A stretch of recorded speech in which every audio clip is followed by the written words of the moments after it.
Really enjoyed the film. From the first day when I heard about it, I was like, wait a second, A Christmas Carol, a musical version, and Will Ferrell and Ryan Reynolds. I'm like, okay, I'm in. That's how we felt too. So actually, I should have started by saying good afternoon, which I'm sure. And a good afternoon to you. Watch your mouth.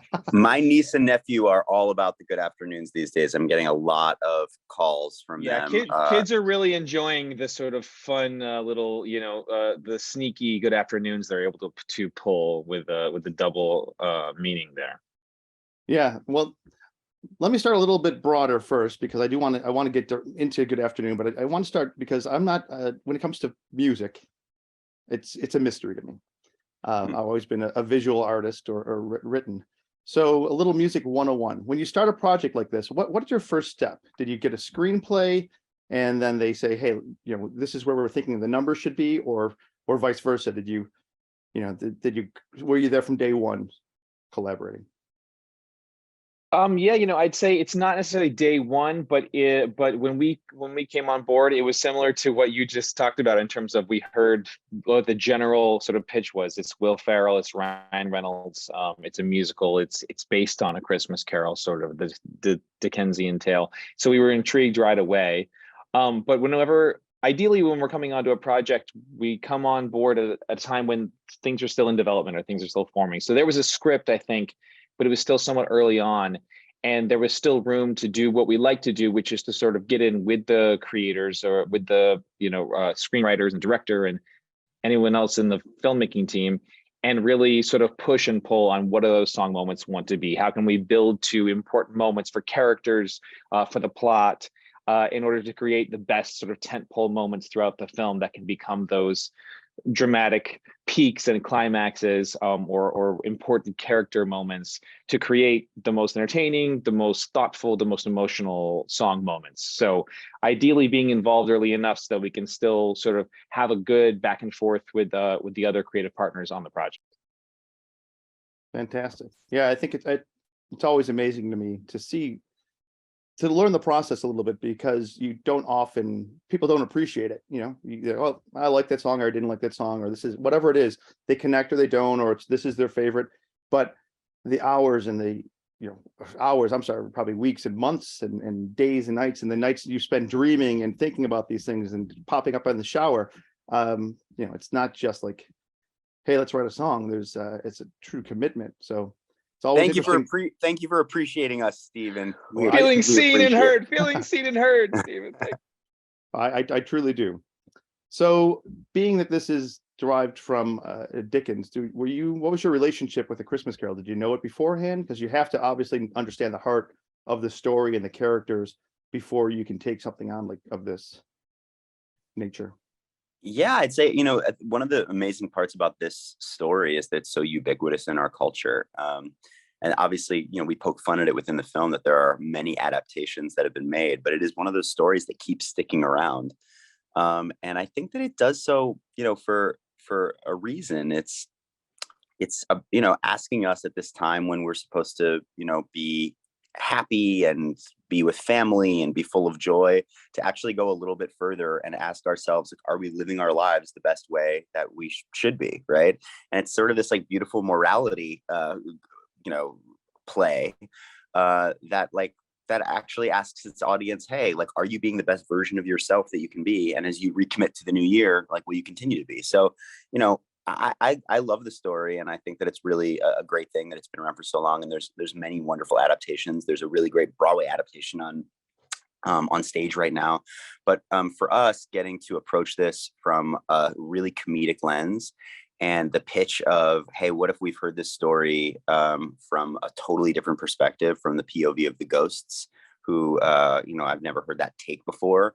And what if it's through this lens of not only, full out Will Ferrell and Ryan Reynolds comedy, but also musical comedy? Felt like something that was really fresh and really exciting for us to get to play in that same sandbox. When it comes to the term "a good afternoon," so it's referred to as like the F-bomb, the equivalent. Is that something that you were given to work with, or is that something that you brought to the table? Yeah, it's something that I think well, obviously, I think there's sort of an aside in sort of the Dickens tale. You often see in many adaptations, there's a moment where sort of, someone asking for more, or Bob Cratchit, or I forget what the character's names are, but like whatever, and Scrooge is saying, good afternoon out of the side of his mouth, sort of. So there was when we came on board, there was the idea already of, what if we treat that as if it was the most offensive sort of insult of the day.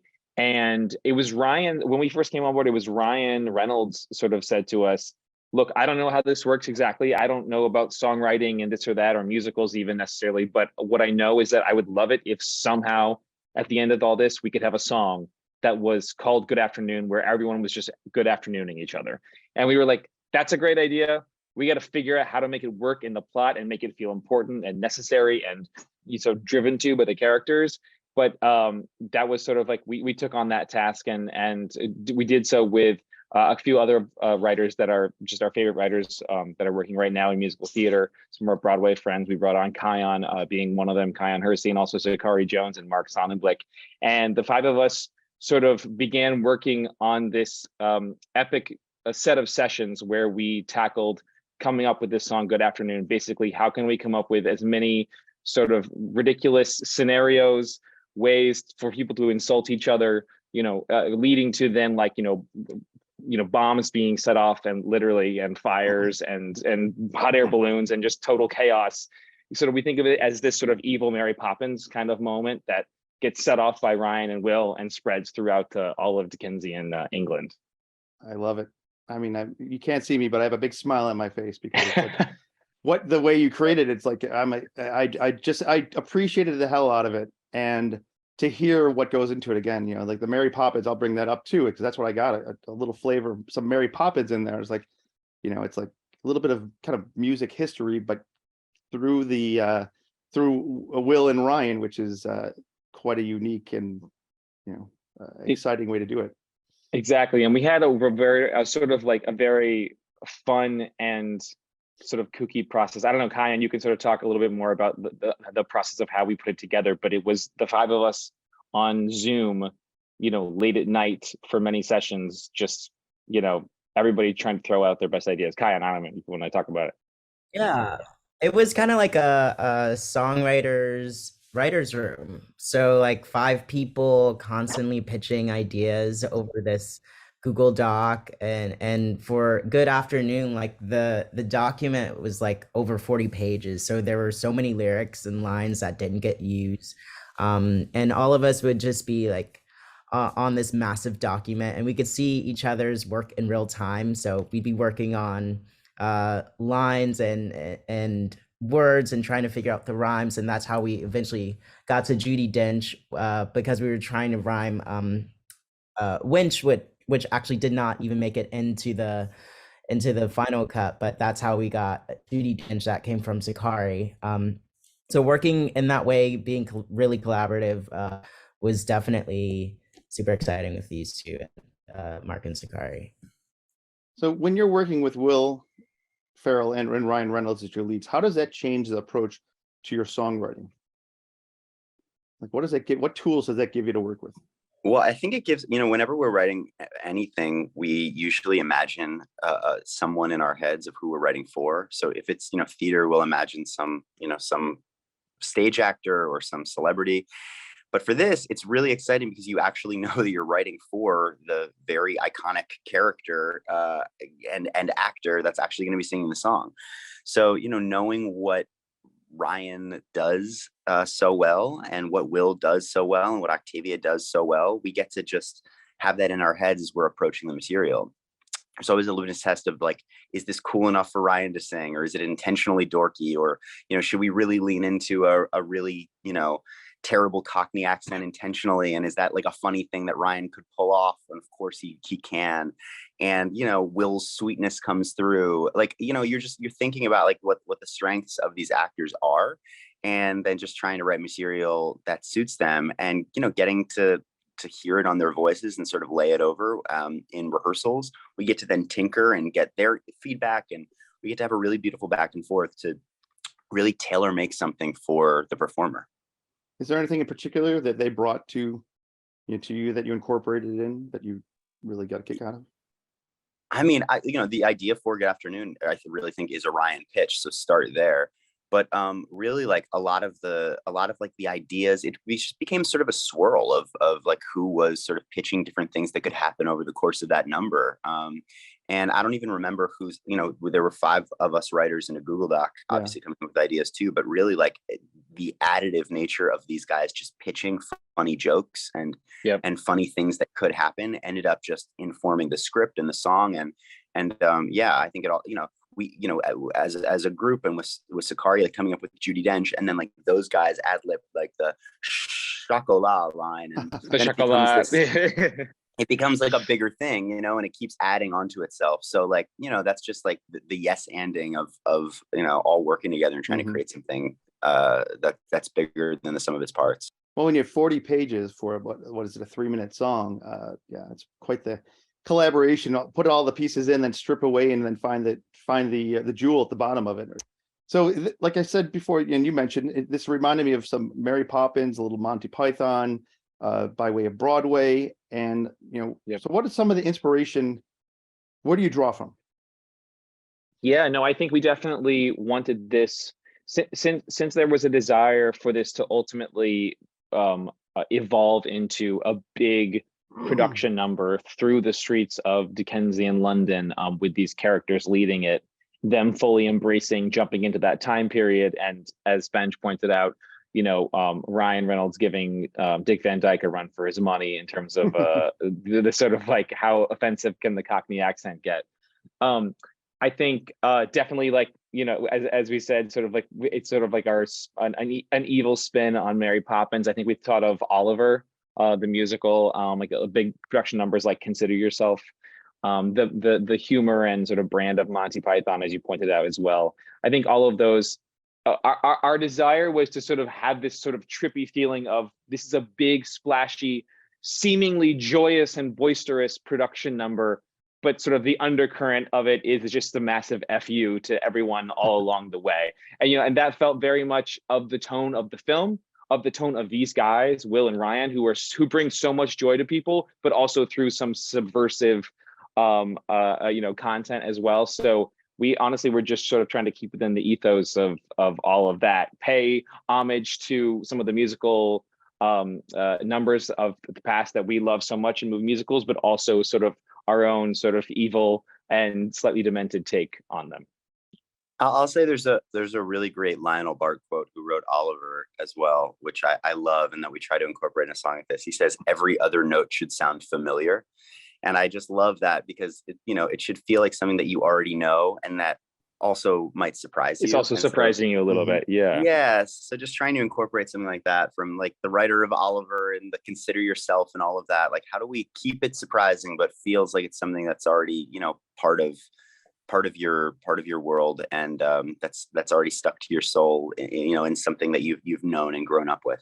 Well, what's great about it is it could just pop in, be dropped into some of the, Mary Poppins and Oliver and Oliver Twist, and at the same time, it's that kind of that naughty cousin, which exactly. you don't get to explore very often. So it's like, those worlds are so clean and pristine, and then suddenly you have this FU song essentially.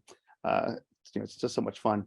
When you're envisioning it now, you have this choreography and dance, and there's obviously there's a pause in the music, or like a lyricless part where there is tap. How does that factor in as you're building the song and working with the choreographer?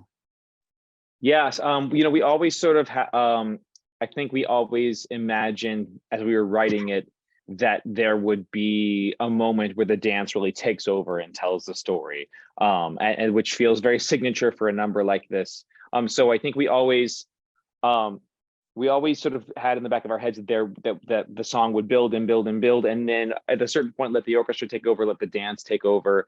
That there was going to be sort of like this Will Ryan sort of mini face-off. We didn't know it was going to be like on the exploded wall of a building that had come down. Like all that invention was incredible from the whole team.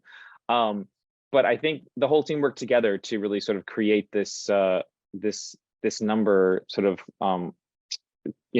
traipsing through the streets. And what's cool is when you're writing a number like this, in our late night Google Doc Zoom sessions, we're sort of thinking of like, okay, there's a priest and who says he diddled your wife, and there's somebody making out with saying they have the plague, and like just these sort of crazy and demented things, and then they actually happen. That's the sort of magic of getting to be a writer in this way, that the five of us were sort of challenging each other. What's the most bonkers thing we can come up with to be the content of this song, and jumping. And even Judi Dench was like someone's crazy idea, and then it was like, that's too far, we shouldn't do that, like, or like, will people get it? And we're just like, let's throw it in. And Sakari, in that case, one of our other co-writers, she was sort of like adamant that a Judi Dench reference must remain in the song. So when we cut the wench lyric, that's where his French lyric came in. But anyway, you have those, you sort of dream those things up in your solitude as writers, but then, cut to a year later, you're on set. And in this case, Judi Dench is making a cameo in the film, and it feels very, very magical. And it's some of the most fulfilling things you can do as an artist, is to sort of dream up something and dream it big, and it gets to come true. Yeah, well, you kind of answered this in a way, but what was your reaction when you get to see it all come together? A baby, Judi Dench, people falling from the sky, diddling priests, and so on and so forth. It's one thing when it's in a Google Doc, but then when you see there had to be about 200 extras at least, I'd guess, and I'm sure weeks of production. What's it like when you actually get to see your work to come together, not just on this, but on any project? I want Khiyon, you were there. You got to answer this. I was there. I mean, like, it's crazy to go from Google Docs to like 100 answers, and like hearing the song that you wrote, and it was unreal. It was mind-blowing to see, because like I didn't even imagine it going as far as it did, with like all the tap, all the explosions, like, and every single line had an image towards the end, so it was incredible. I was just going to say, it was also a moment where we as writers, because we had written most of it on Google Docs and Zoom, we actually got to be together. And so getting to actually just all be together and be with Ryan and Will, and like, it filmed in Boston, on this historical street in Boston that was supposed to feel like Dickensian in England. Like, we just got to witness this thing that we had come up with, in these late night sessions. And then all of a sudden we're smack dab in the middle of this giant production number where, everything was at a 10. And so it's just really, really amazing to get to watch and witness that happen, and then get to experience it together with all of us. What's great too with the production is they don't cheat. You can tell there's actually all these, dancers and singers and everything coming together in a lot of practical effects, which is pretty rare. Usually, you go, well, here comes the CGI. Instead, this feels like it could be ripped off the stage and probably reproduced on stage at expense. But yeah. So there's a lot of Christmas Easter eggs, and there's some Dickens Easter eggs, and you mentioned some other classic literature, and of course, a very prominent cameo. Are there any fun tidbits that you can share, or favorite elements of, just your time working on this film? I mean, the whole thing was so joyful, I gotta say. I mean, I'm trying to think of specifics, throughout, and I think there are many, audiences have definitely picked up on. I think, the moment when Will Ferrell sees a man in an elf costume, like, there's lots of funny things like that throughout the film that I think will be a delight for people who are seeing the film.